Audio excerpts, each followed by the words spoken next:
Okay, so thank you all for joining us today. As you know, we have invited HedgeWiz to join the webinar to talk through a little bit more of a comprehensive view on hedging solutions for the SME and corporate sectors.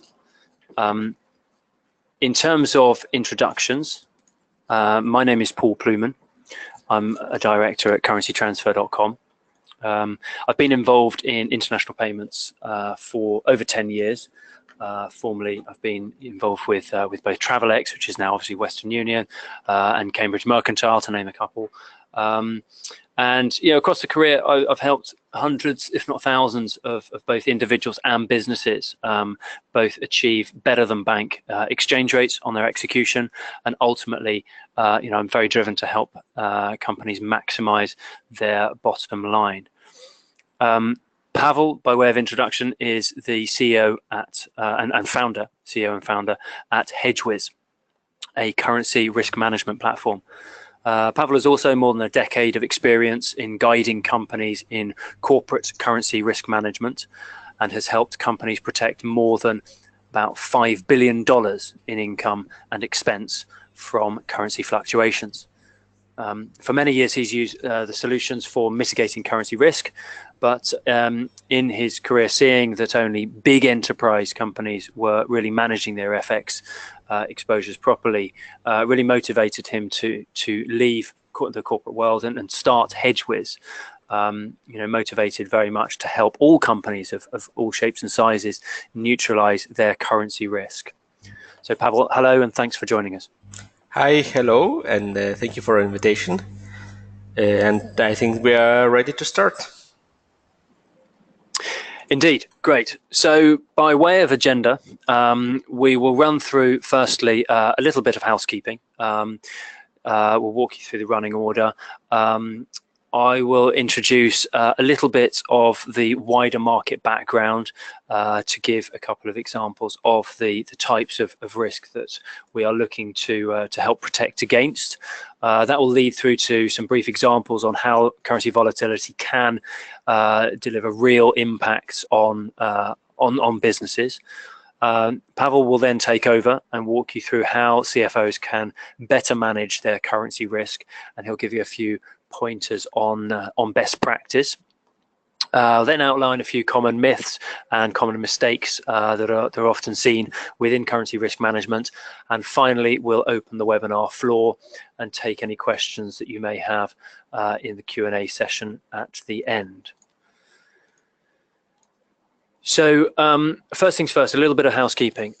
We are delivering this live. However, during the main event, you will all be in listen-only mode.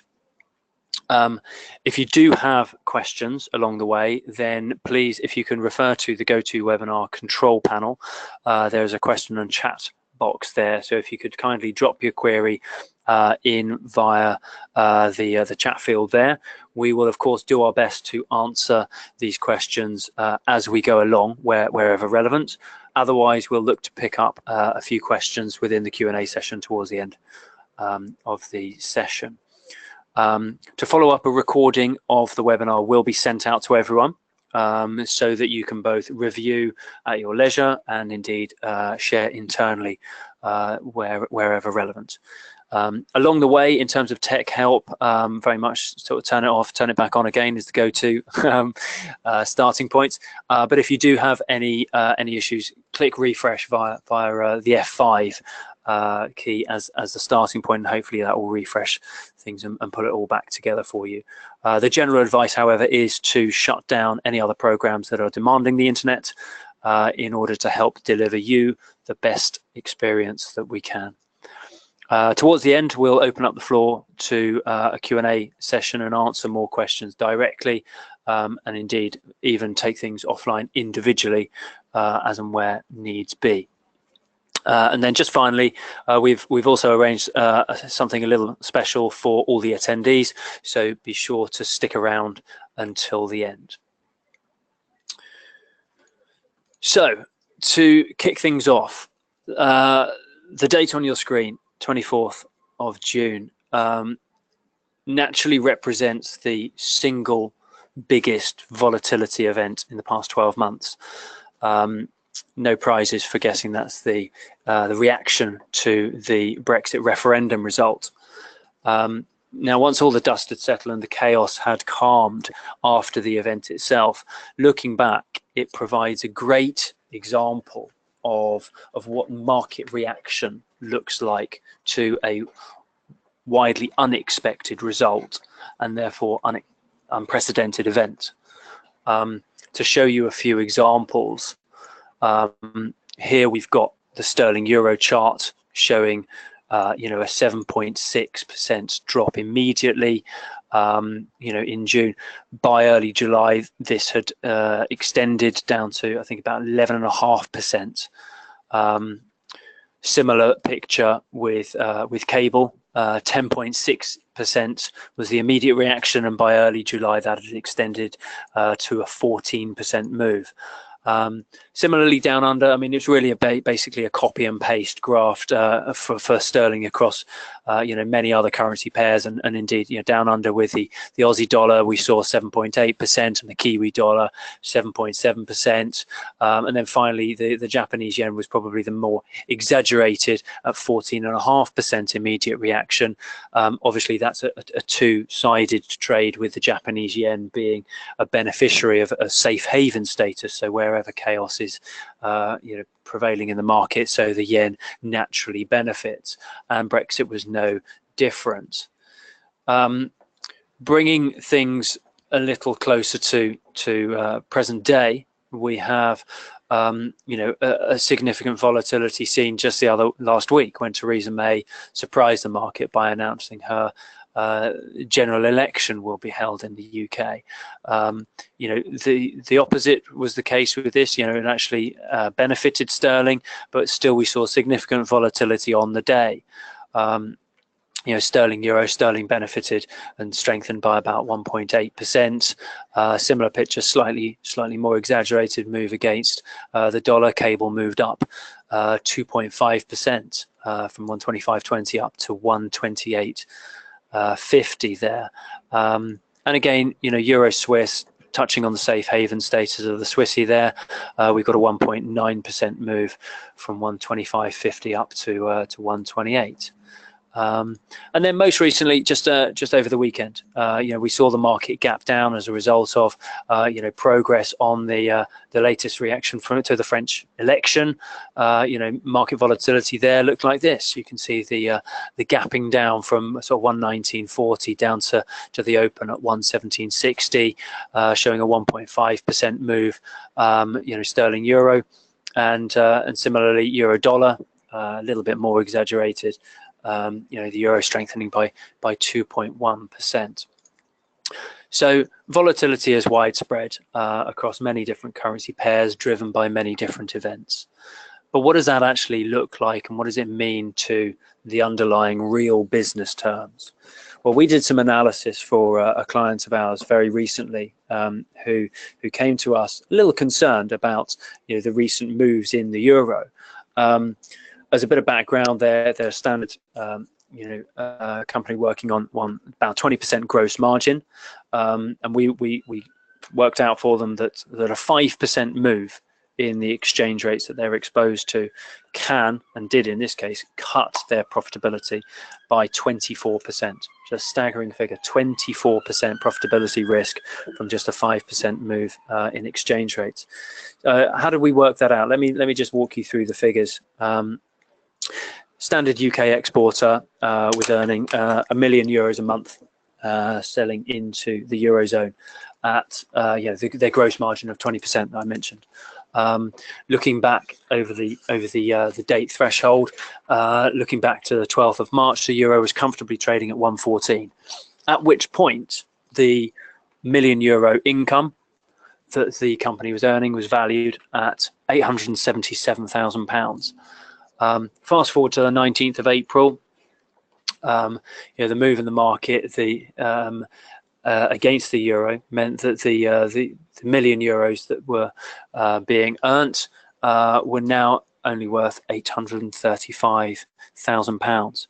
And that 5% change in exchange rates obviously hits the bottom line. The 20% income the 20% gross margin from that income represented 175,000 sterling back in March, and that had dropped to 133,000 pounds by the end of the move in April, representing, of course, the 24% decline in profitability. So look, that's based on a 5% move. Some of the charts I showed you, 2% based on the election. That's just a one-day event. And Brexit, I mean, crikey, a whopping 10.2, 10.5% market movement. Kind of beggars belief on the effect that has had to a number of companies' profitability.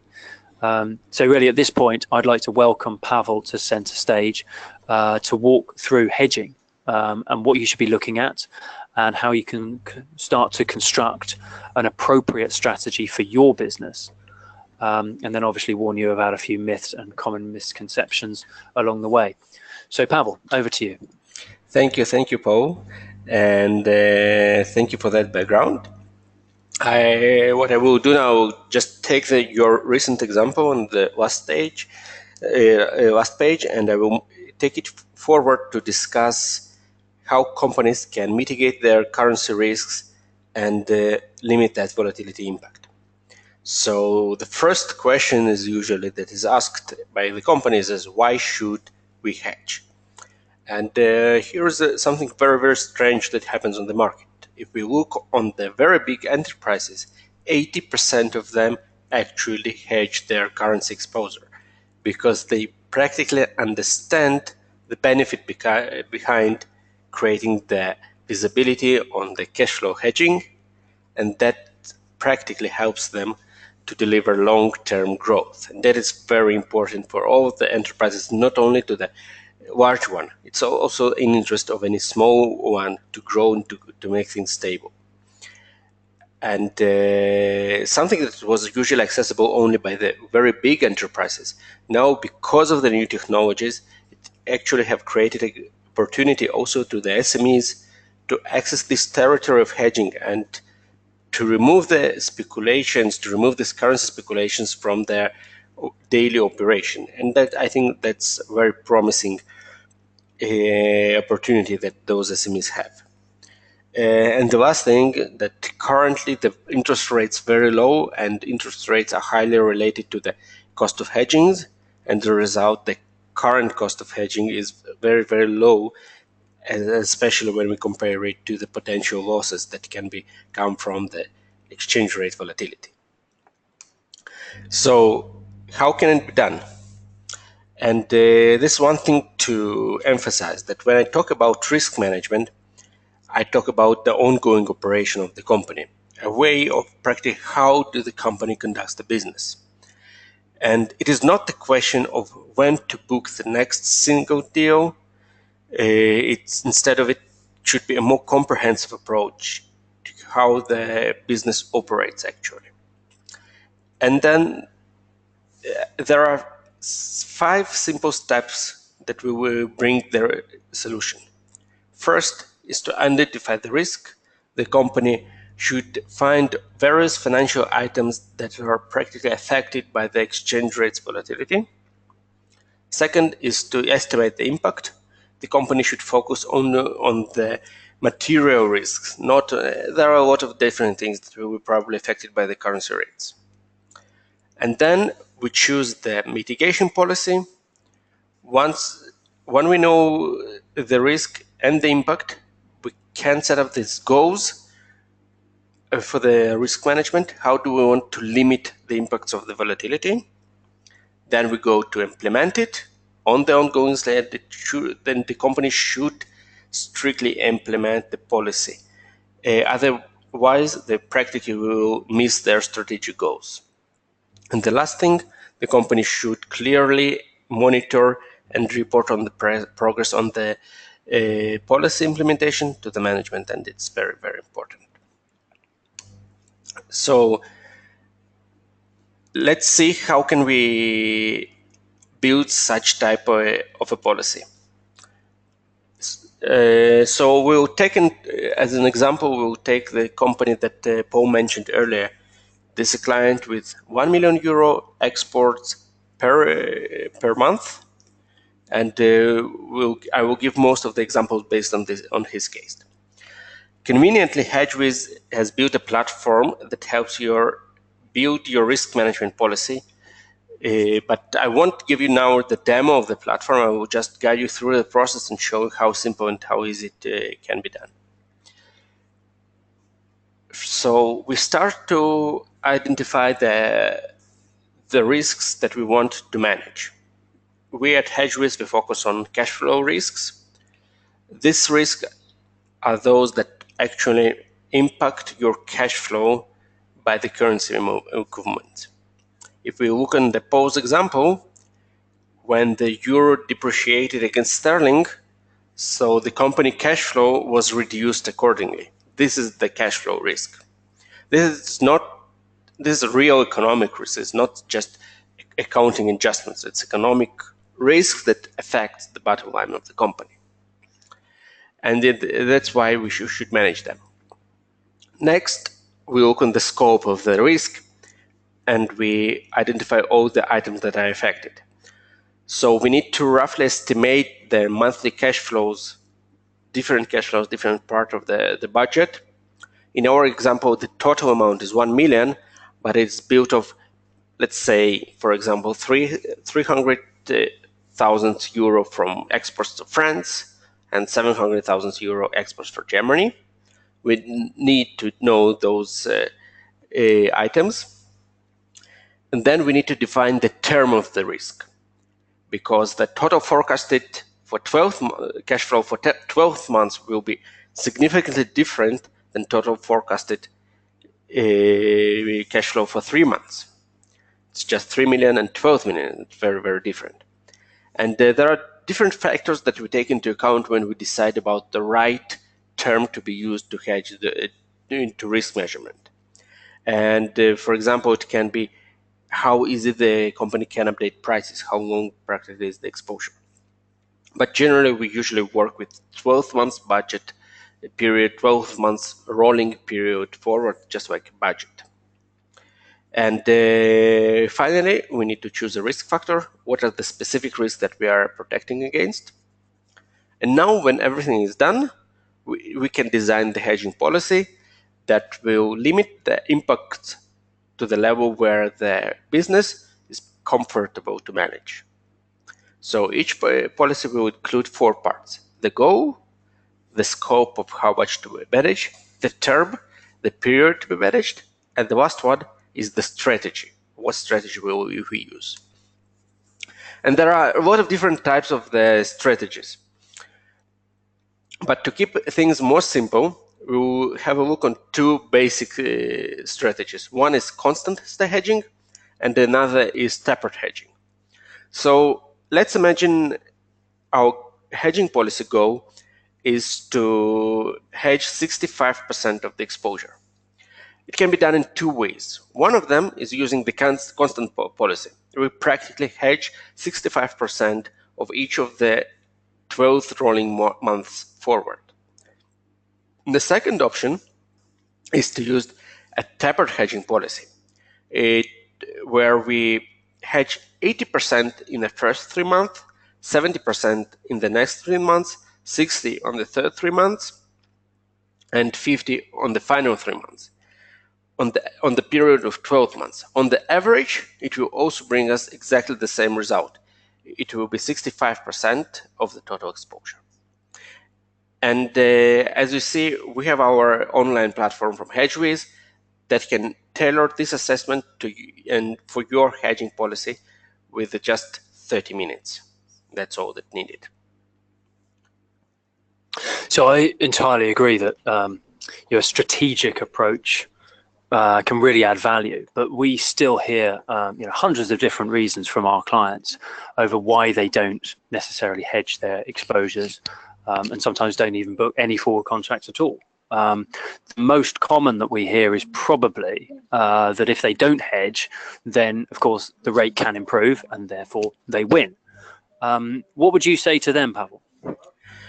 So I hear a lot of different myths about hedging, and the last one is this is practically gambling, and it's one of my top 5 myths that's on the next slide. Let's move on. Okay, lovely.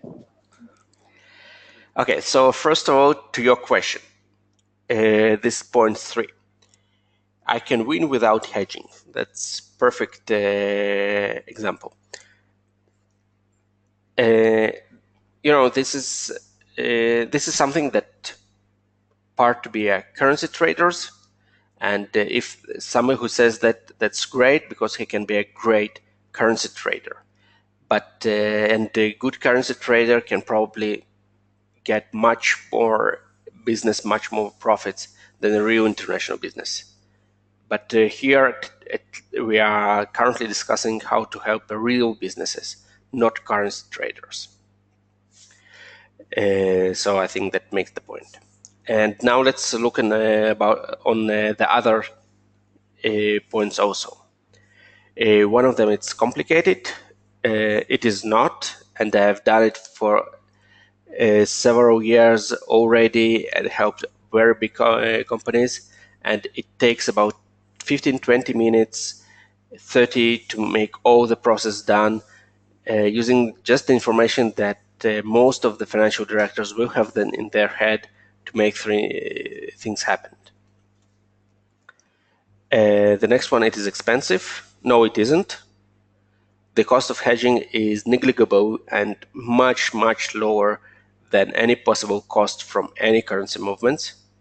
And just, I want to remind you here the slides that you have seen that Paul presented us earlier.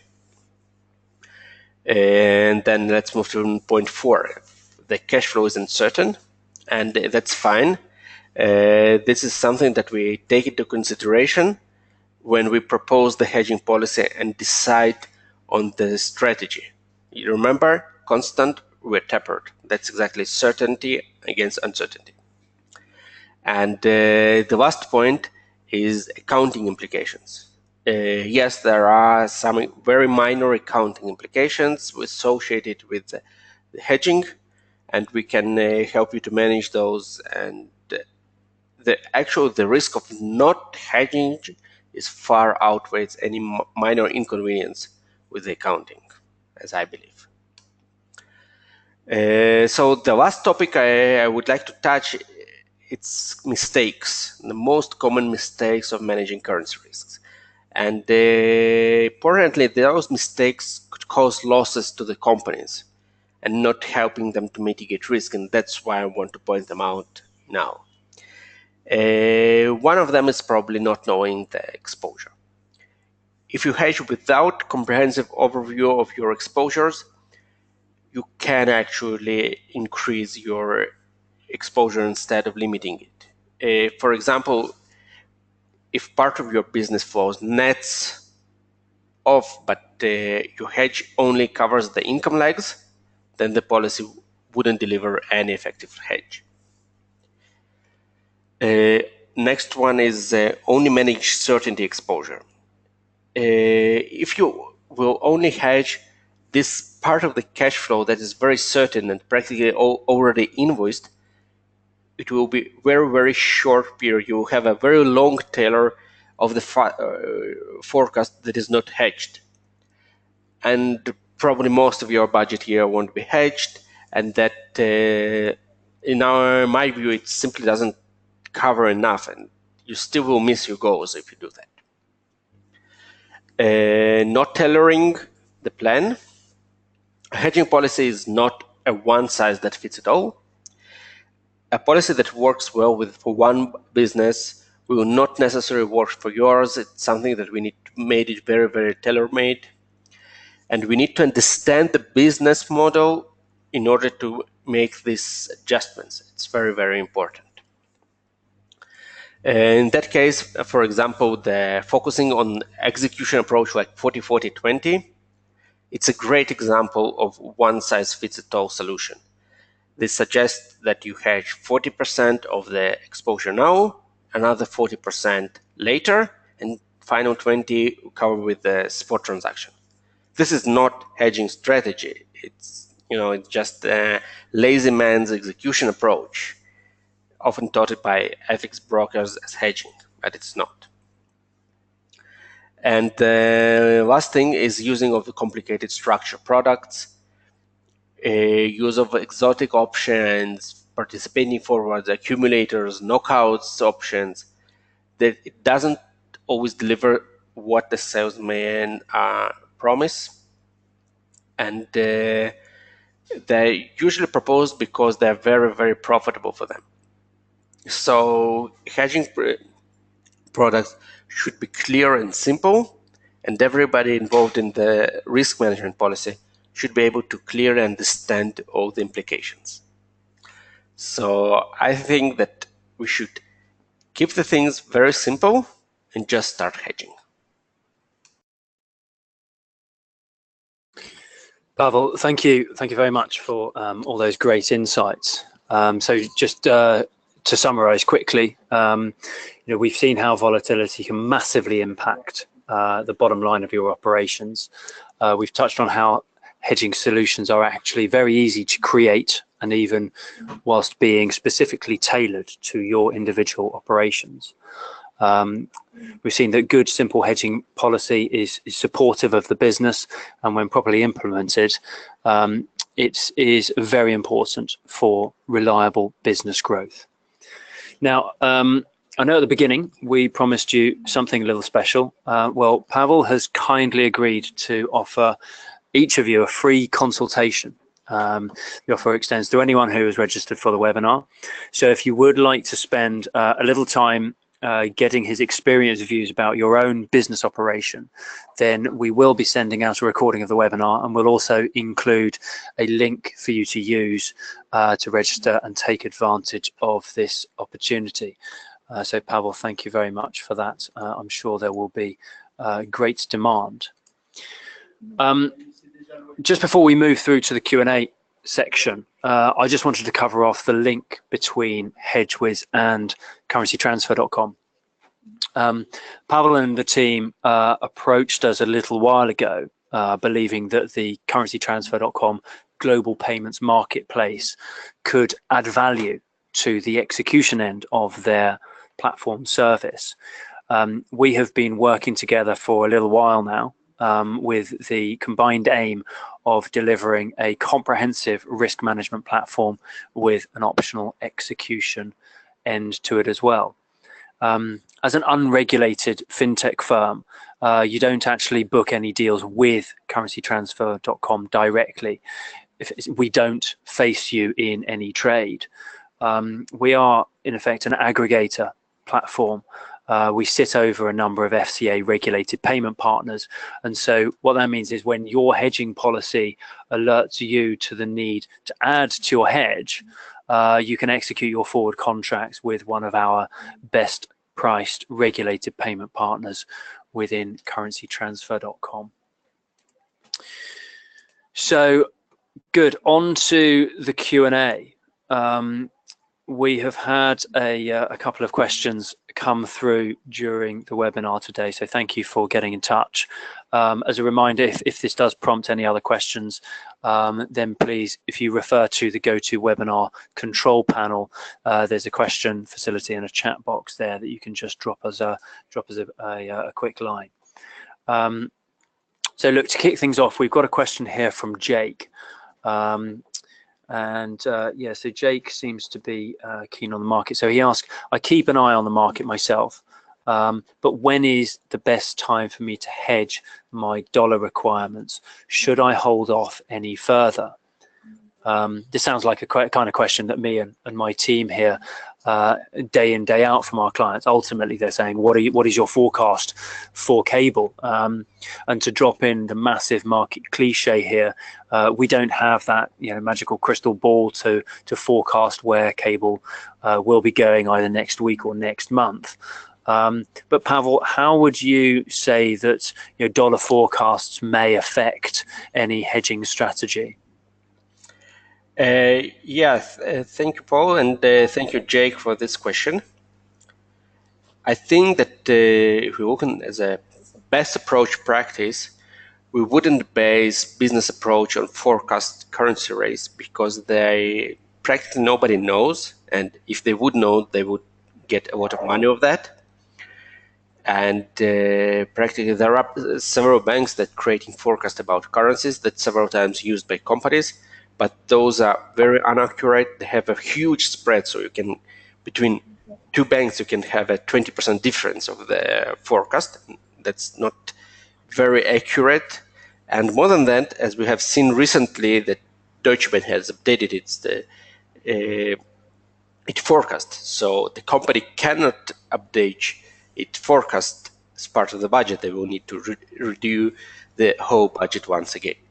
So I don't think that it's the good approach, best practice to be based on the forecasts. I really believe that instead of that, the companies should adopt some type of a policy and then continuously hedge their exposure in order to get to average the market practically.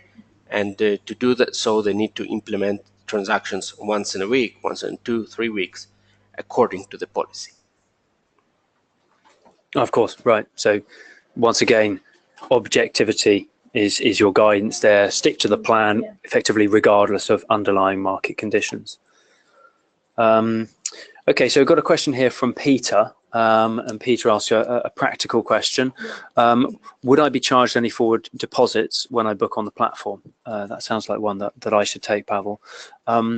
On currencytransfer.com, the standard forward deposit requirements, which are used as a starting point by all of our regulated payment partners, is to charge a 5% deposit for forwards up to 6 months and a 10% deposit for forwards over 6 months. Now, naturally, a lot of clients will want the standard terms to be improved on and indeed looked at, and we will therefore take that as a case-by-case basis. Ultimately, it is a commercial decision made by the individual payment partners on the platform that depends on their risk appetite and their credit decisions.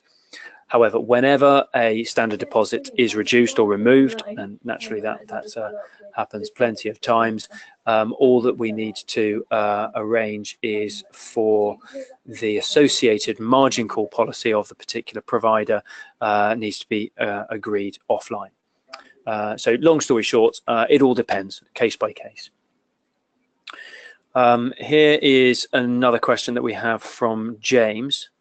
Just reading through James. James actually seems unconvinced at the moment. His question reads, we work in a very competitive market, so if we fix our costs too early and the market moves up, our competitors could be better placed than us. Do you have any advice to cover that? Pavel, I think that's probably one for you. What do you think about James's situation? Yeah, I think it's a great question. And it's more than that, it's one of the best examples. One, the hedging policy should be tailored to the specific client usage. And practically in this situation, I think, James, it sounds like you should be hedging less than 12 months, or something around 3-4 months maybe. But it's probably something that we need to discuss in more details, and I will be happy if you signed up for this free consultation, and we'll take it from there. Great. Yeah, so James, do keep an eye out. As I mentioned to everyone, the recording will be sent through, and there will be a link included in that email to sign up if you do want the one-on-one with Pavel. So James, I'm sure you can follow the link and arrange a time to go into that in more detail. Right, for now, we are nearing the end of our allotted time, and I'm just conscious that we do still have a couple of questions that are still outstanding. We haven't had time to get through to. We will endeavour to follow up with these individually and answer them all directly in due course. So we'll reach out to each of you directly following this. So all that leaves for me to do is to thank all of you for your time and attendance today. I hope you have found this introduction both informative and useful for your own business use cases. Pavel, thank you very much for joining us here today and sharing your wealth of knowledge and relevant expertise. Thank you all for joining us, and thank you, Paul, for hosting us for this webinar. My pleasure. Thanks very much, everyone. We'll follow up over email.